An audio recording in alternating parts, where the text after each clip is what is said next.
Olá amigos, tudo bom? Boa tarde, sejam muito bem-vindos a mais um vídeo aqui do meu canal. Eu sou a Michele Possani e esse é o meu canal literário, Leitora Apaixonada. Hoje eu vou estar conversando com vocês sobre um livro que eu tô lendo agora, um livro que eu já tô há um tempinho querendo ler, tá? Que é o Código... é a origem, né? O Código da Vinci o Código da Vinci é o livro principal aqui, né? Eu li aqui em cima. Autor de O Código da Vinci. Eu tô lendo A Origem do Dan Brown. Eu tenho um vídeo especial falando só sobre as minhas leituras sobre Dan Brown. Ele faz parte como se fosse uma série, esse A Origem, né? Por causa que ele é principalmente considerado uma série, porque o Robert Langdon, que é o personagem principal desse livro, também é o personagem principal nesses outros livros de Dan Brown.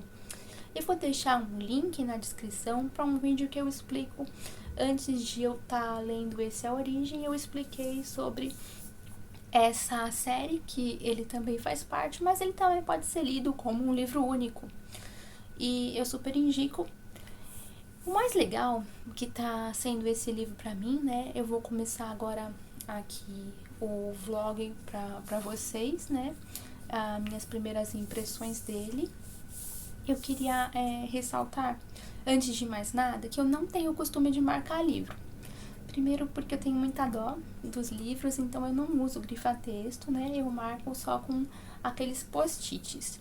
E esse, ele tá marcadinho aqui, você pode estar vendo, né?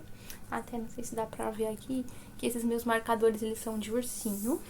Aqui ele tá marcadinho, você consegue ver aqui as orelhinhas aqui dos ursinhos. Vou tentar chegar mais perto aqui, ó.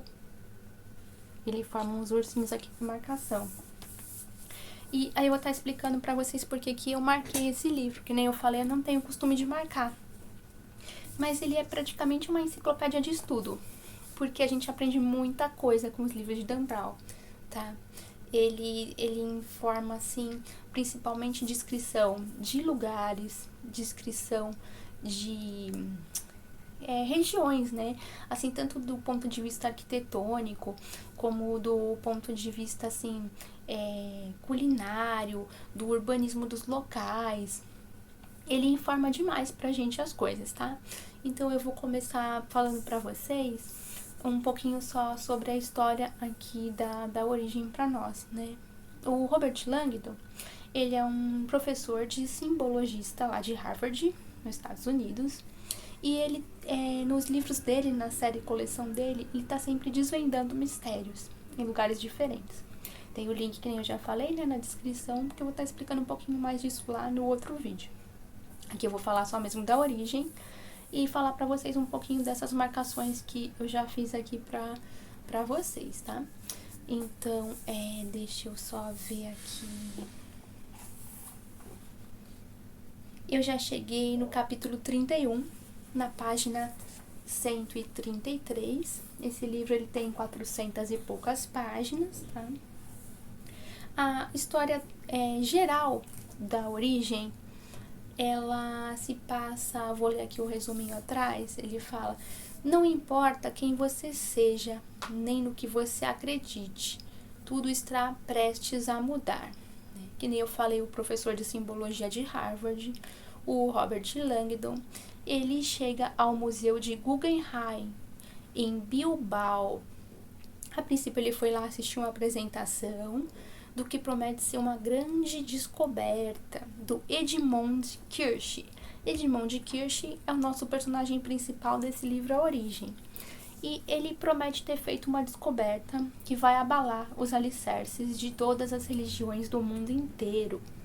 E ele faz essa reunião, uma grande apresentação no Museu de Guggenheim, em Bilbao, na Espanha, para estar apresentando ao mundo essa descoberta dele, né? Ele promete essa revelação.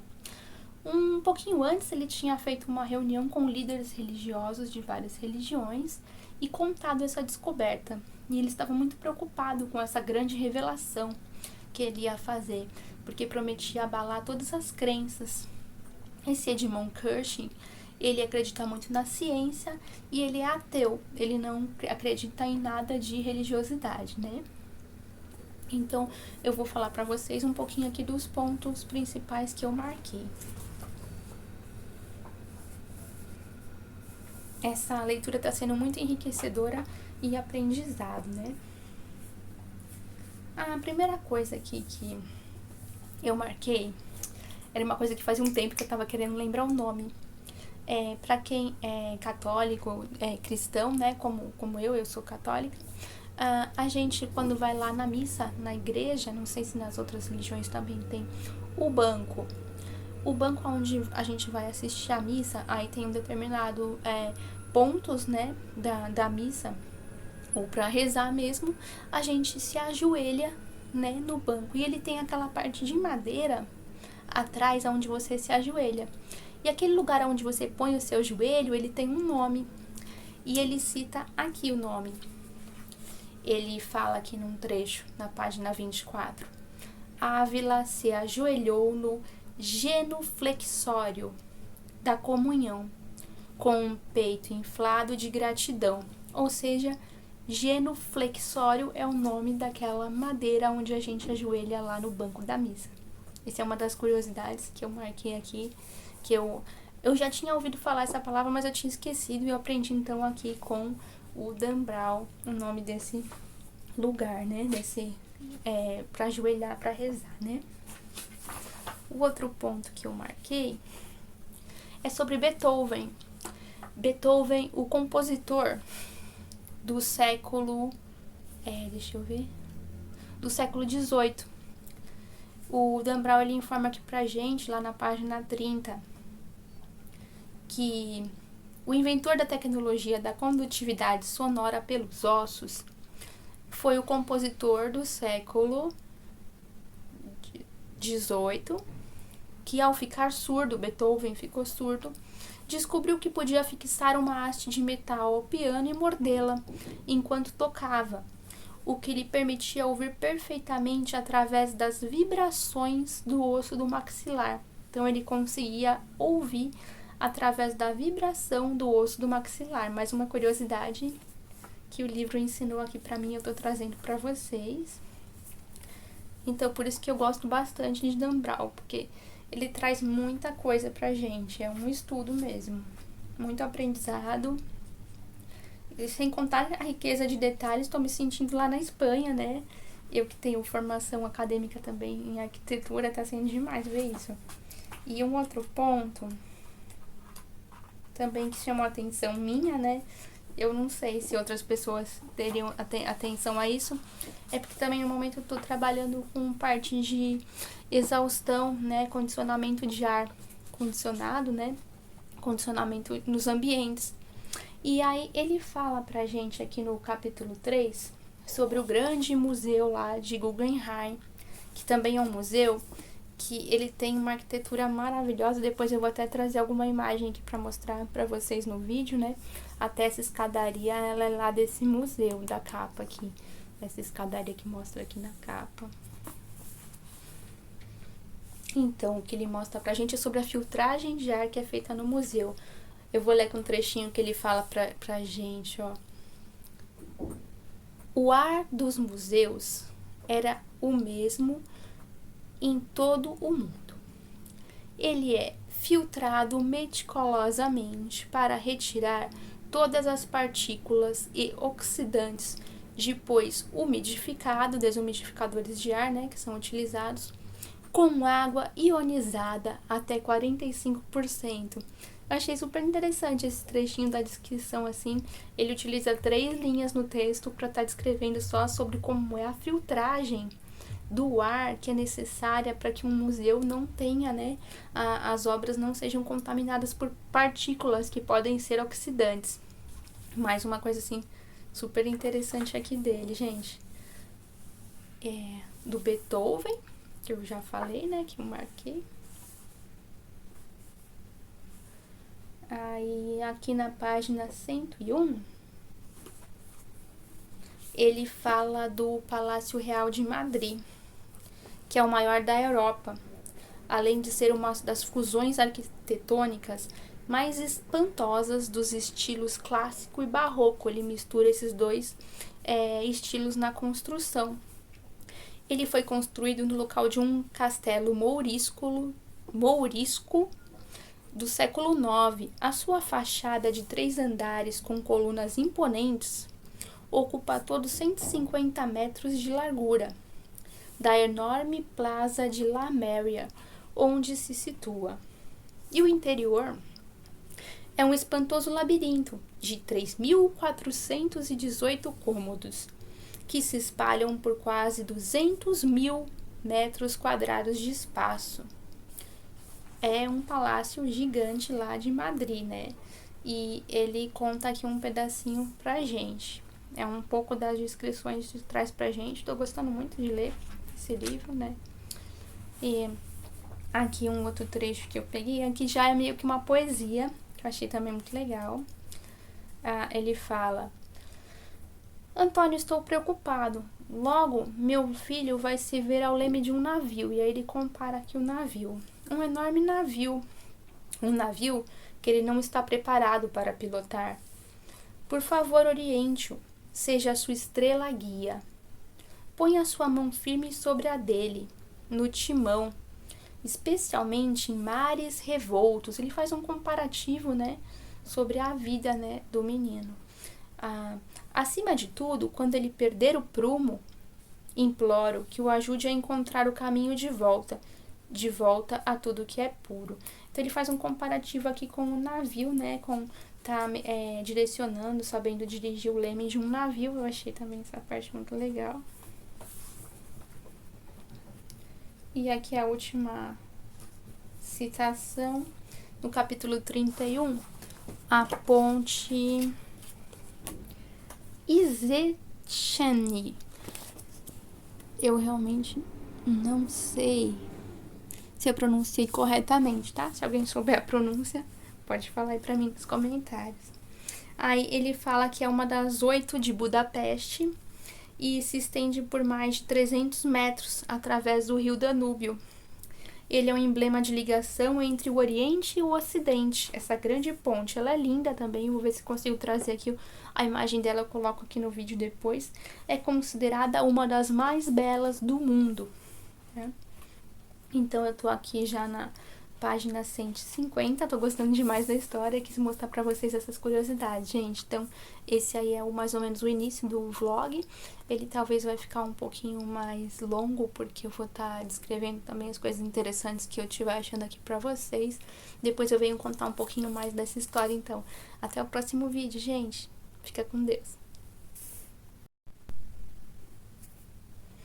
Olá, amigos, tudo bom? Sejam muito bem-vindos a mais um update aqui do vlog de leitura da Origem de Dan Brown. Eu vou trazer aqui para vocês um pouquinho mais da história mesmo agora do livro, tá? Eu tô gostando muito, ele tem um ritmo frenético.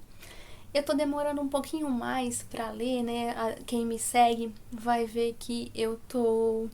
Assim, eu vim falando já do Dan Brown. Na verdade, ele era um livro que tava aí na minha meta pra ter sido lido lá em junho, o último do primeiro semestre. E eu tô aqui pra terminar ele agora, a gente já tá pro finalzinho de agosto, tá? E ele tem um ritmo frenético, ele é rápido de ler. É que eu acabei passando algumas leituras na frente, eu terminei aí também Harry Potter já, né, que faz parte lá da ALC, o primeiro do Harry Potter e a Pedra Filosofal. Então eu acabei deixando um pouquinho de lado esse livro, mas ele é super bom de ler e eu tô gostando muito de ler. Então eu vou contar pra vocês um pouquinho só da história, né? Que nem eu falei aqui no começo do livro, Edmund Kirsch Edmund Kirsch, né? Que pronuncia Edmund Kirsch. Ele é o nosso personagem principal e ele vai estar lá se reunindo com muitas pessoas para fazer uma apresentação que promete revolucionar o mundo aí da religiosidade, né? Ele promete ter feito uma descoberta científica que vai abalar todos os alicerces das religiões, de todas as religiões do mundo. E Ele fez essa reunião lá no Museu de Bilbao, né, Guggenheim, que fica lá na Espanha. E durante essa apresentação, eu vou trazer só um pouquinho aqui de spoiler agora assim do começo do livro, que realmente é o vlog, né, não tem como não mencionar isso. Ele sofre um atentado, o Kirsch, e morre. Um atentado lá nesse museu. Ele começa a fazer uma apresentação diferenciada, onde todo mundo fica numa super expectativa e ele morre. Robert Langdon era o amigo mais chegado dele. Ele também não sabe dessa revelação, ele ainda não sabia, mas porém o Kirsch tinha falado com ele um pouquinho antes de fazer a revelação, que ele queria estar falando com o Robert logo depois que tivesse essa grande revelação e que todos iam ficar muito abalados. Ele queria ter uma conversa particular com ele. Ambra Vidal é a diretora do museu onde ocorreu esse atentado, né, onde ele morre, e onde ela ajudou ele, né, ela é a diretora, fez lá as arrumações para estar ocorrendo essa apresentação. E ela também é noiva de Julian. Julian é o príncipe da Espanha, né? Aqui ele é um livro fictício, né? Embora na parte de umas coisas assim que ele ensina pra gente são reais, e também a descrição de arquitetura e dos museus, das pontes, de vários elementos dos lugares. Você se sente lá na Espanha, correndo nas ruas junto com o Robert Langdon. E agora ele vai ter que correr e despistar a guarda real, porque como a Ambra ela é noiva do príncipe da Espanha, a guarda real tá de olho neles e ele vai contar com a ajuda da Ambra Vidal, né, o Robert Langdon e a Ambra Vidal, para estarem indo até a casa do Kirsch antes que a polícia chegue lá, para estar vendo o que eles podem desvendar, porque eles querem saber o que era isso que ele tinha para revelar para o mundo, e por isso que acabou sendo aí assassinado, para que essa revelação não acontecesse. Então eu tô nesse trecho que eles vão sair aí fazendo essa busca, tá, gente? Depois eu venho contar mais pra vocês aí do livro, tô gostando muito. Até o próximo vídeo.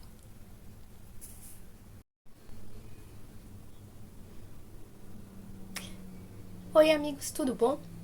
Sejam muito bem-vindos a mais um vídeo aqui do meu canal, Leitora Apaixonada. Pra quem ainda não me conhece, o meu nome é Michelle Possani e hoje eu vou estar fazendo mais um update com vocês do livro Origem, do autor Dan Brown. Eu já falei um pouquinho sobre ele no update anterior, agora eu finalizei e olha pra isso, gente. Ficou muito bonitinha essa marcação. Eu não sou de marcar livro, né? Eu já tinha explicado aqui pra vocês aí no update anterior. Os meus marcadorzinhos aqui de página, né? Eles são ursinhos. Aí dá pra você ver aqui a carinha dos ursinhos que ficou aqui, ó. Ficou muito bonitinho. Eu acabei marcando muito esse livro aqui da Origem, embora eu falei pra vocês, eu não sou de estar marcando muitos livros, porque ele me ensinou muita coisa. Eu aprendi muita coisa com Dan Brown. Então esse livro aqui eu super indico, porque ele é instrutivo, realmente. Eu gostei demais dessa parte, tá? Eu vou continuar aqui lá do ponto das marcações que eu já tinha falado pra vocês. Eu vou localizar aqui.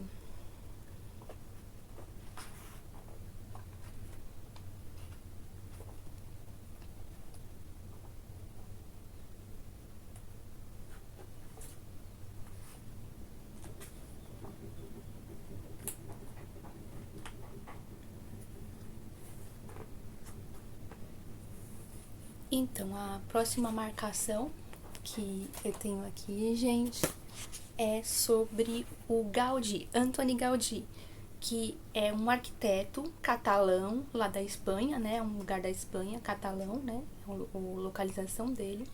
E esse grande arquiteto, ele foi o criador da arquitetura orgânica, que é uma arquitetura que ela imita a vida. Ele desenvolveu tecnologias muito interessantes. E uma das principais obras dele é o Parque Güell. Tudo fica lá localizado na Espanha, em várias regiões lá da Espanha, mas principalmente em Barcelona. E o Robert Langdon, né, que é o nosso personagem principal, vai estar passando em todos esses lugares.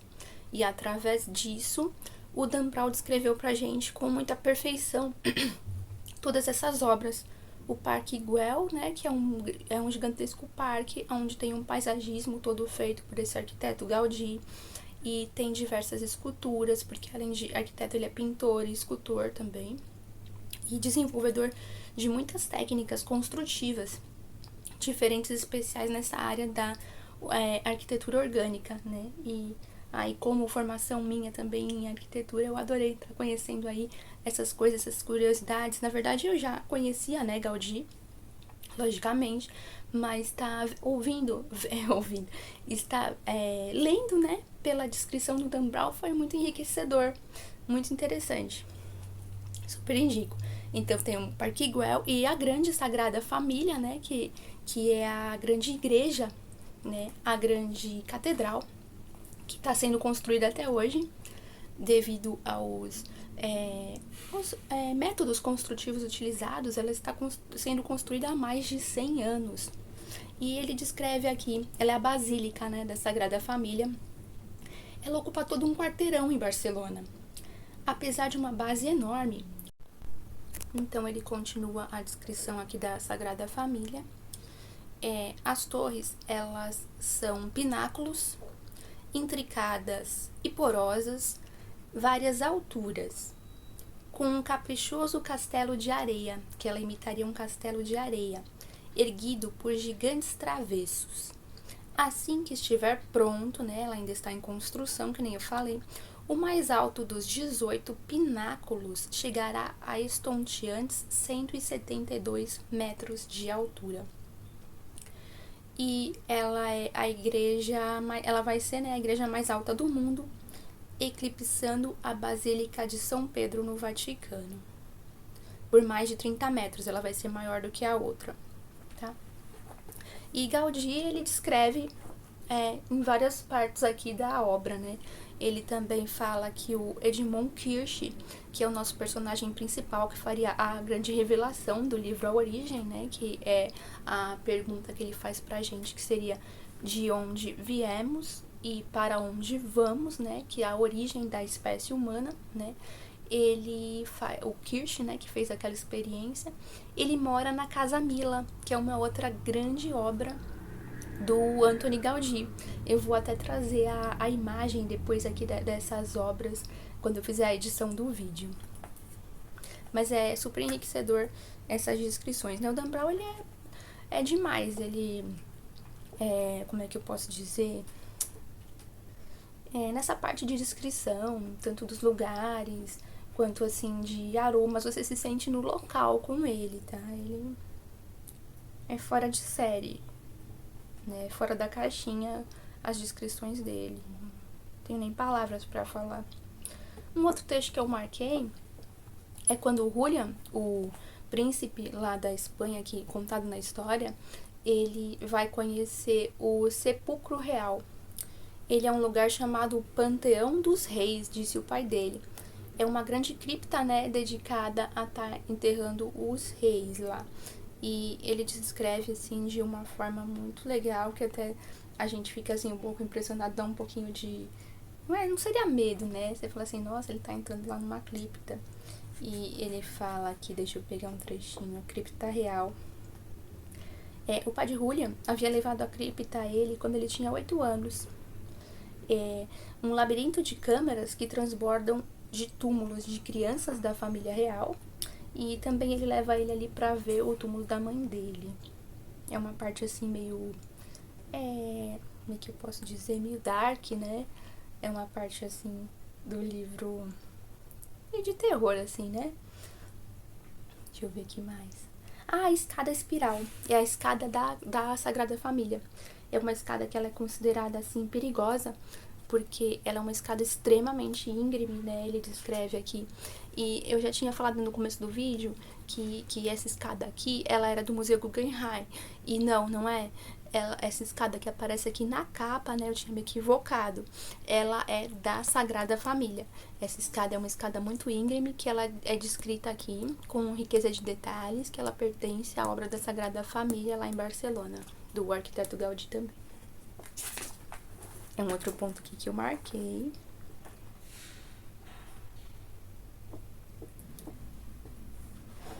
Ele também conta pra gente sobre o Don Quixote, um tributo de 4 hectares ao mais célebre romancista espanhol, o autor de Don Quixote.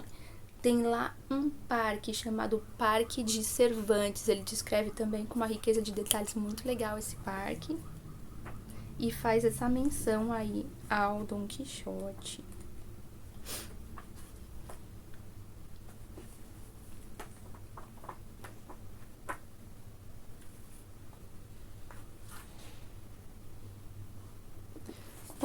Uma coisa legal também que eu quis trazer aqui é uma equação que ele mostra aqui pra gente. Vocês podem ver, ó. Olhando assim, né, ela é os números romanos, né, 10 é igual a 9 mais 1. E aí ele mostra uma coisa interessante que, na verdade, para a pessoa que ele tá mostrando a equação, ele mostra assim de ponta cabeça. E se você olhar de ponta cabeça, a equação está errada, né? É a mesma equação dependendo do olhar que você vê.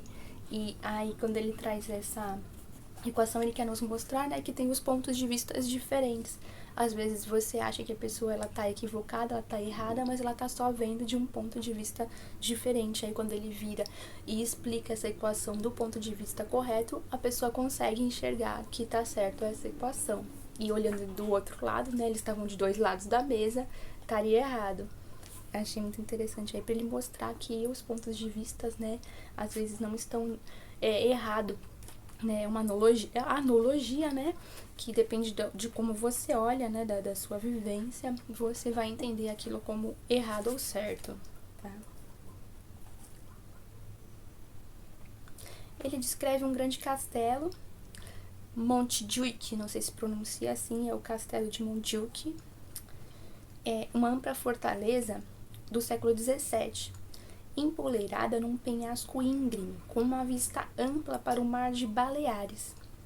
Além disso, a colina é o lar espantoso de Palau Nacional, um enorme palácio com estilo renascentista que serviu como peça central da Exposição Internacional de 1929 em Barcelona. Uma outra curiosidade, ele descreve também esse lugar.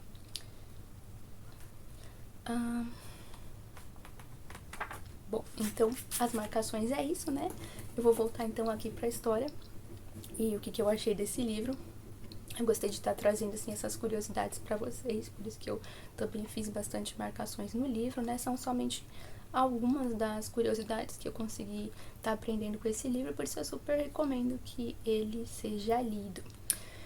Eu fiquei com uma dúvida se eu dava 4 ou 5 estrelas, mas ele acabou levando 5 estrelas, sim, por ter me surpreendido de novo ali no final do livro.